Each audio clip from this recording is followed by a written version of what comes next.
So we did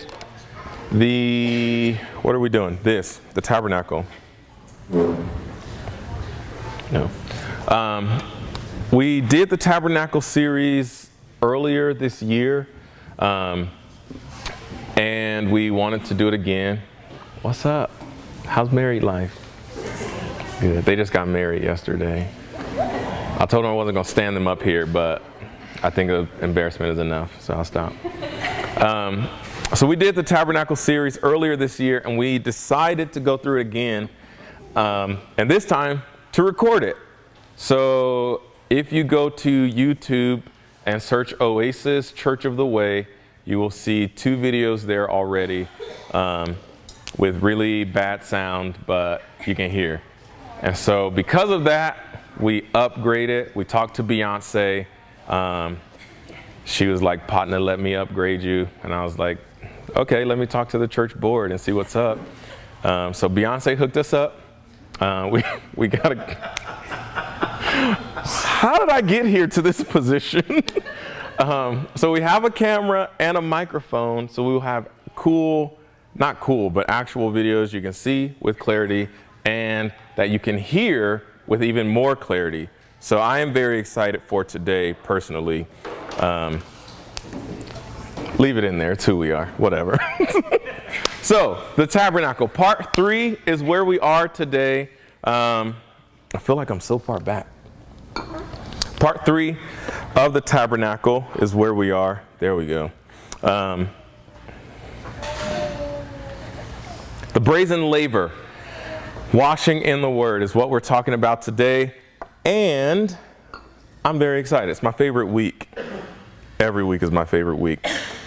Again, all of this, the angle of attack, as I would say, comes from How to Worship a King. Very great book that changed my life. I was a worship pastor at the time. And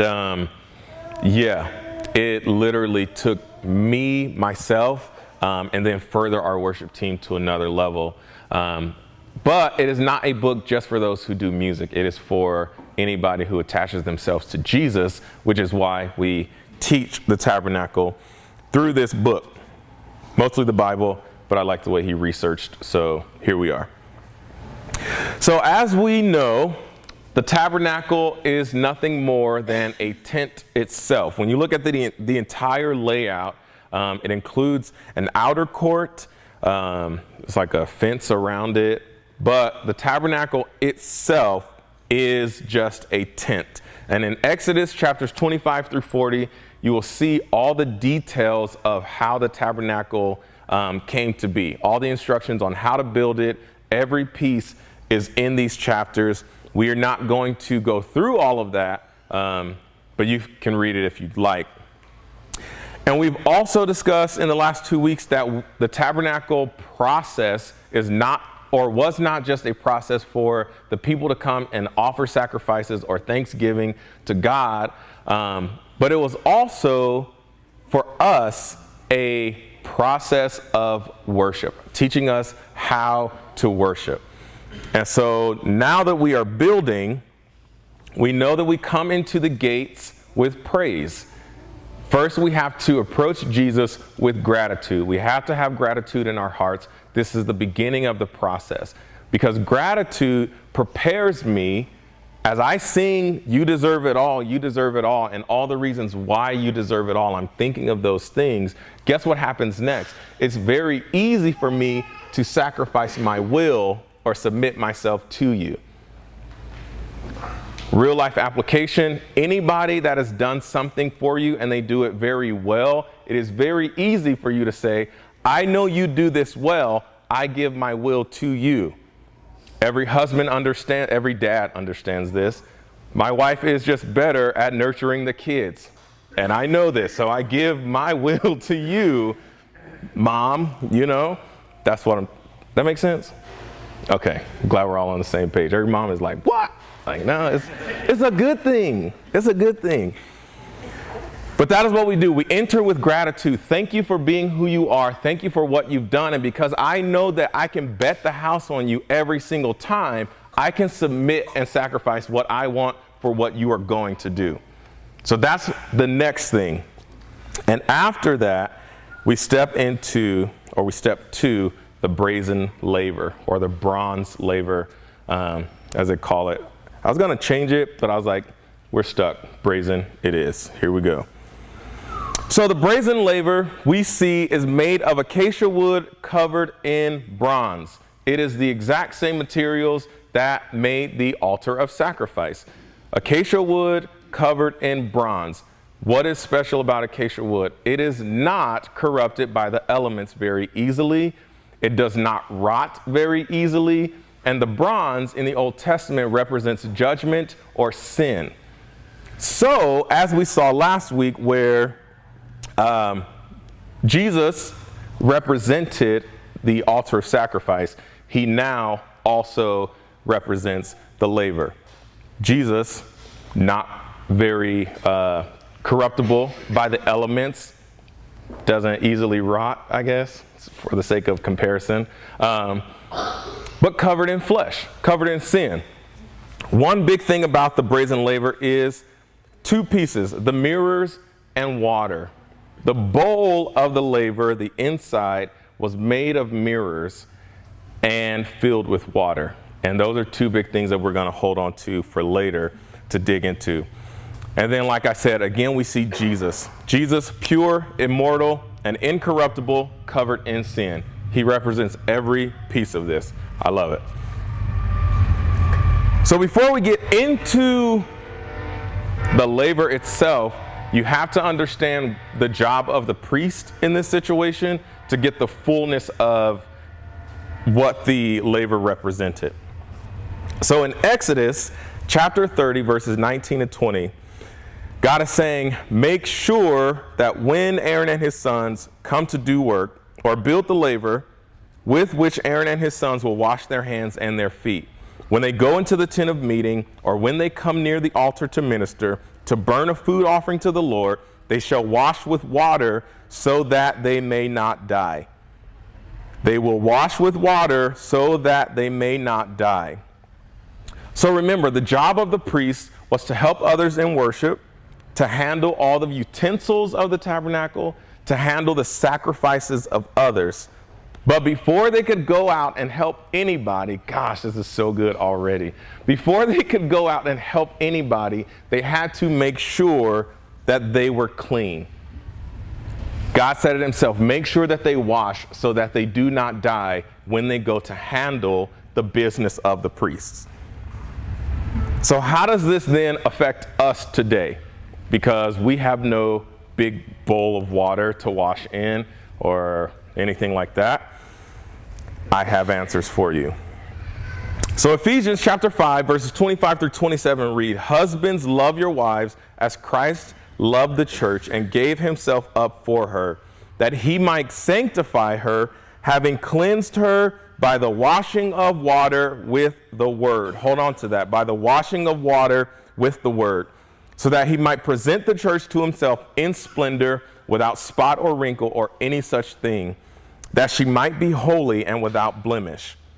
So then the question becomes, what is the word so that I can be washed with it? And in John chapter 1, he lets us know not what the word is, but who the word is.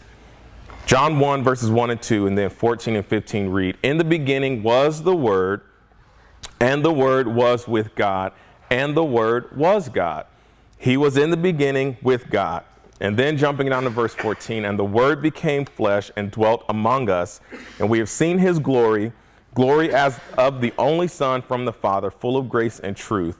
John bore witness about him and cried out, this was he of whom I said, he who comes after me ranks before me, because he was before me. So when we combine these verses, we see, one, Jesus is the Word. Two, the Word is the Bible. So therefore, when I wash in the Word, I am reading my Bible. That make sense? Yes. All right. I enjoy the feedback. If you give me like a, you can say like, yes, you know.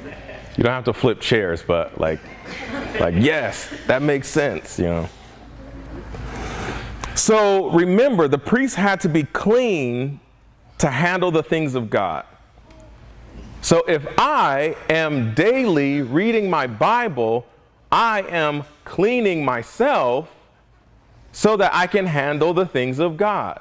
For those who are not here the first week, we established that we are the priests. God wanted a nation of priests. That was the intent of the Israelites. You will be a nation of priests to go and do all of these things.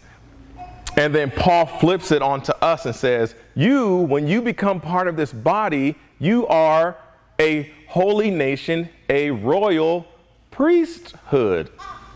So we are joined into this nation of priests, and so we also have to be clean by the word when we go out to do anything at any moment. And we're going to go deeper into that. But first, we're going to show how Jesus did this, how he exemplified washing others in the word because he's Jesus. And we already established that Jesus is the word to be washed with. So when did it happen? The Last Supper, everybody's sitting around. This is in John 13. All the disciples are sitting around, hanging out. Jesus gets up, takes off his outer robe, fills the basin, and starts to wash the feet of the disciples. So literally, they were washed by the word. How tight is that? Like literally the disciples were, like they were physically washed by the word. Is that tight to anybody else? It's like, oh, I'm washed by the word. I read my Bible. Like, no, they actually sitting there looking down. Jesus is holding your foot. Like, that's crazy. So we're not even going to go into the fact that it was the job of the lowest servant. So you had your servants and then you had the lowest of the servant. It was his job to wash the feet of the dinner party. And obviously the disciples were like, well, I am not the lowest here, so I'm not washing nobody's feet. Eye roll emoji. Like, bro, Jesus is sitting at the table. Have you not learned anything? Like, get up and wash somebody's feet, you know? But Jesus does it. Jesus does it. And in washing them, what's about to happen next? Jesus is going to get arrested. He's going to be beaten. He's going to be hung on a cross. He's going to die. He's going to be buried. He's going to resurrect from the grave and go back to heaven. So then whose job is it now to do all the things Jesus was doing? The disciples. So what did he do? He prepared them. He made sure they were clean for ministry. That's super tight. He said, let me wash you. Let the word wash you before you step out and do this. Before you go and handle the utensils of the tabernacle, before you go help somebody with their sacrifice getting to me, let me cleanse you so that you're ready. That's tight. Amen. And with us, it's the exact same. As I said before, remember, I am the priest. Say that. I am the priest. I am the priest. Say it again. I am the priest. I am the priest. One more time. I am the priest. I am the priest. And it is my job to set up the meeting place. It's my job to help others worship. And I have to be clean so I can handle what God is bringing my way today. I have to be clean. Whatever God is bringing my way in any given moment, I have to be clean to handle what is coming my way. Because if you were a priest in the tabernacle, sometimes people are bringing full-blown bulls. Sometimes people are bringing goats. Sometimes they're bringing chickens. Sometimes they're bringing fruit. So you can't be the priest who's like, oh, no, I just do the fruit sacrifices, okay?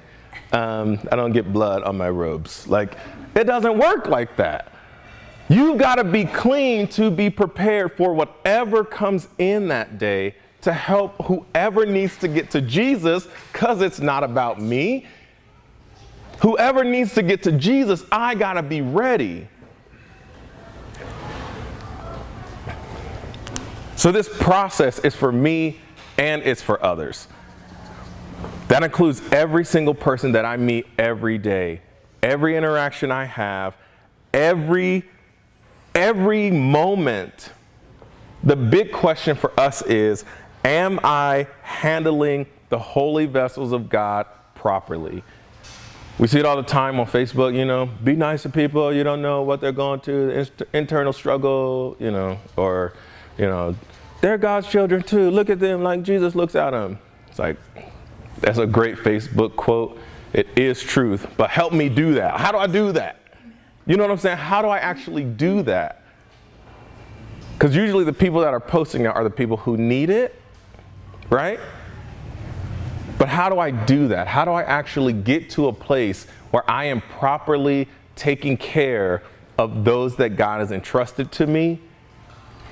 Whether they're in my house or not. When I go to work and I'm having conversation with these same 18 people every day, God has entrusted those people to me to bring them to Him. That makes sense? When I start seeing the same people over and over and over again, God has entrusted His children. That's heavy.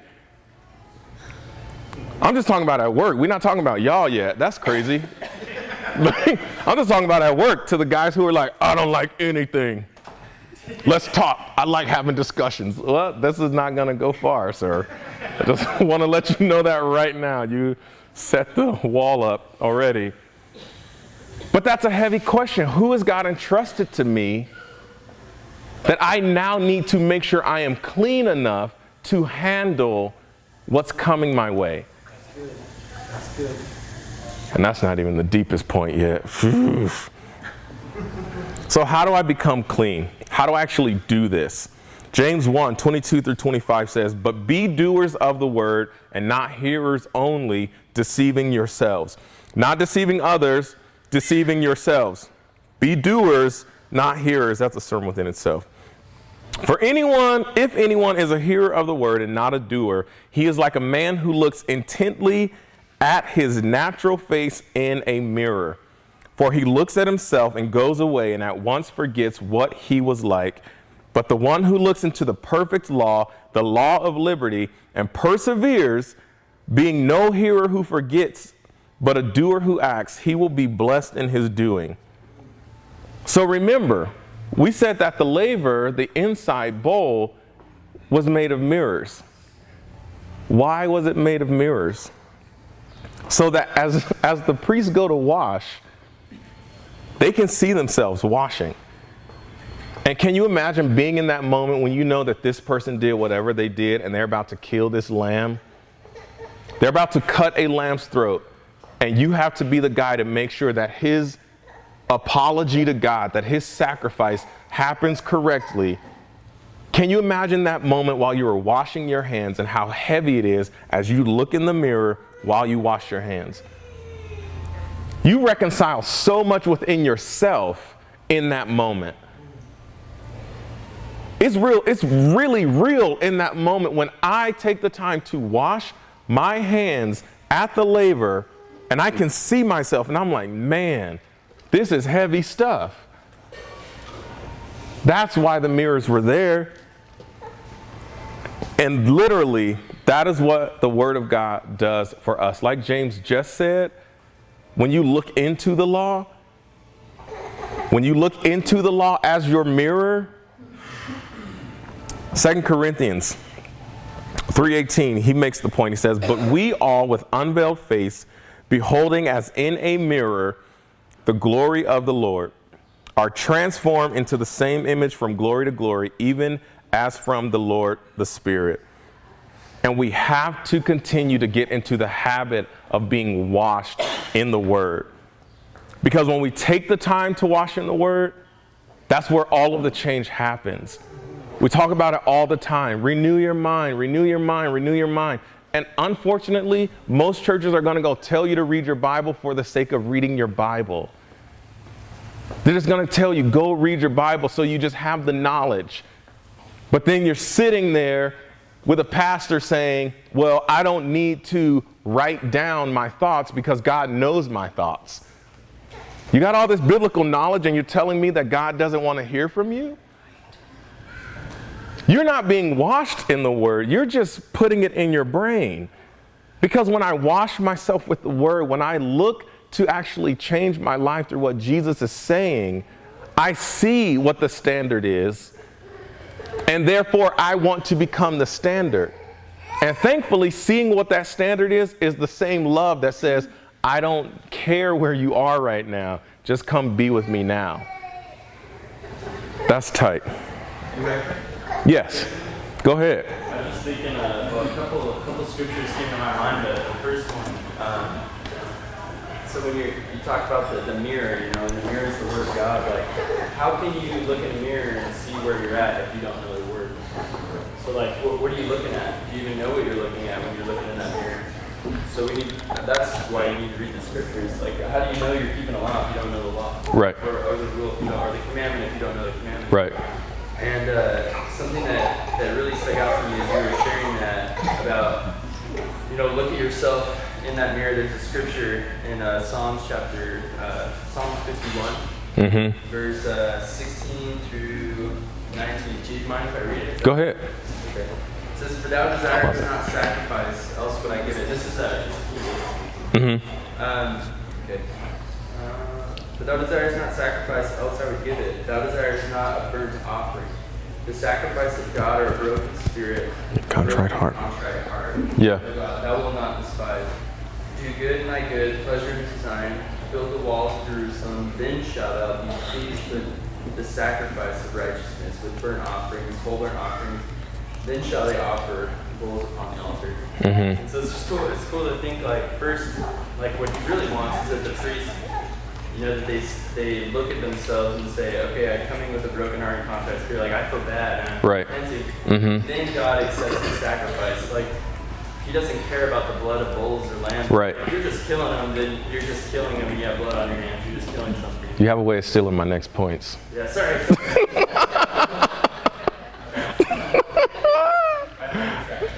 But it's the truth. Because we have to. That's where I was going next. We have to. Because when you wash in the Word, that's where your motives change.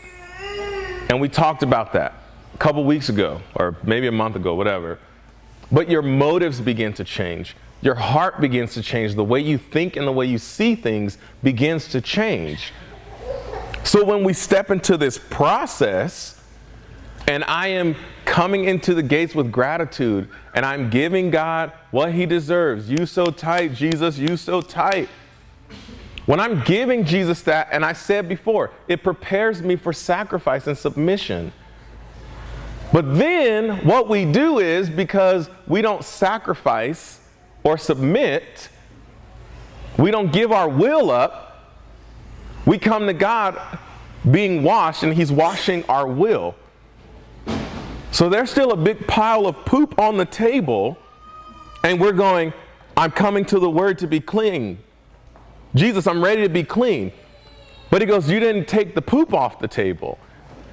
So instead, I have to make it so plain, Lee. This makes sense. You know what I'm saying? He says, it's still poop on the table. So instead, what should be happening is I should be removing the poop myself. So then when I come to the Word, he cleans off the residue of what's left. But instead, we're wheeling this table in going, okay, God, clean me up. What does your Word say today? But he goes, you didn't sacrifice anything. What good is being clean if you're holding on to all the things that are keeping you dirty? That's right. That's right. This is why the process is important. I mean, when we go into next week, this is when we start talking about why people don't hear from Jesus. I don't know. I'm doing all the things, but I can't hear his voice. Because process. We have to come in with gratitude. We have to. We have to submit our wills. We have to sacrifice what we want. And once the fish is gutted, what do you do after that? You clean it. Because next week, we're then ready to enter into the holy place.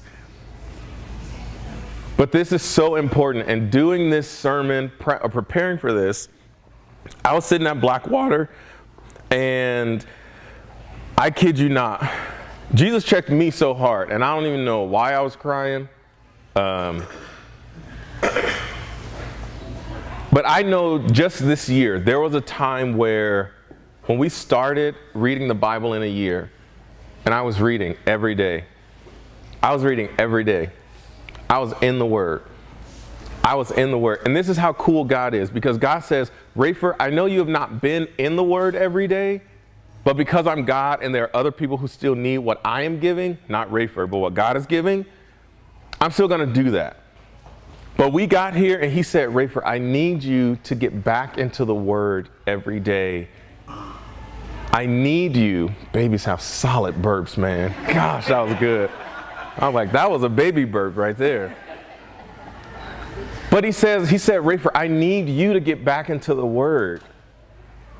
I need you to get back into the Word. Yeah, you know the process. Yes, I know, Rafer, you understand how this process works. Rafer, I know you understand that you can jump to the holy place most of the time. But Rafer, you are missing a key component of this.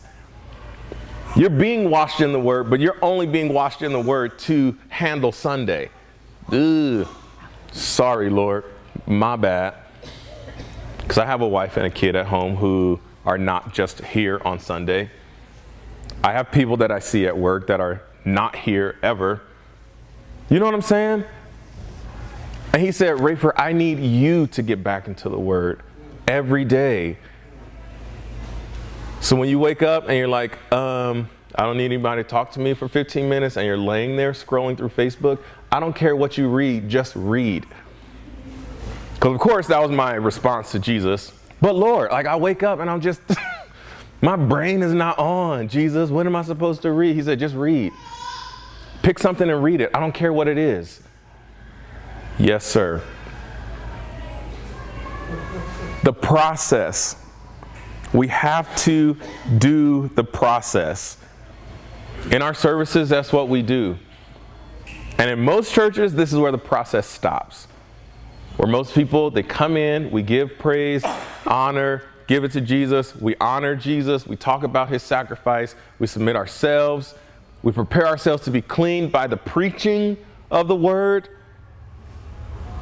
And then service ends. And we never actually step into the tent.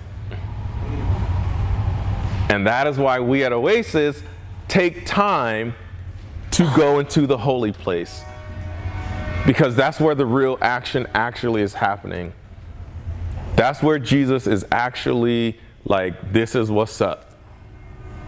So today, as we go into the holy place, I'm going to sing a song. But just listen, pray, spend some time with Jesus. Next week, we will start clearing up what kind of time you're supposed to spend with Jesus. I'm really excited. But I'm going to put up 10 different reading plans on the screen. And if you have the YouVersion app, you can literally take a picture of these and look them up later. There are 10 of them. One of them is a 10-day. The others are 5 to 7 days. But I would be out of line if I told you to go get into the Word and I did not give you a tool to go get into the Word. You know what I'm saying? Like, yeah, it's telling the kid to go ride his bike without training wheels and you didn't even hold him to make sure he had balance. Like, that's not okay. That's not fair. So I'm going to put these 10 reading plans on the screen. Feel free. I would highly suggest that you find one. And I tried to get a mix of all the different categories. But please, please, please, please start to practice being washed in the Word. Because I guarantee you there's a difference in life that you will see as you wash yourself in the Word every day. So let's go into the holy place. I'm going to sing this song and then we'll get out of here.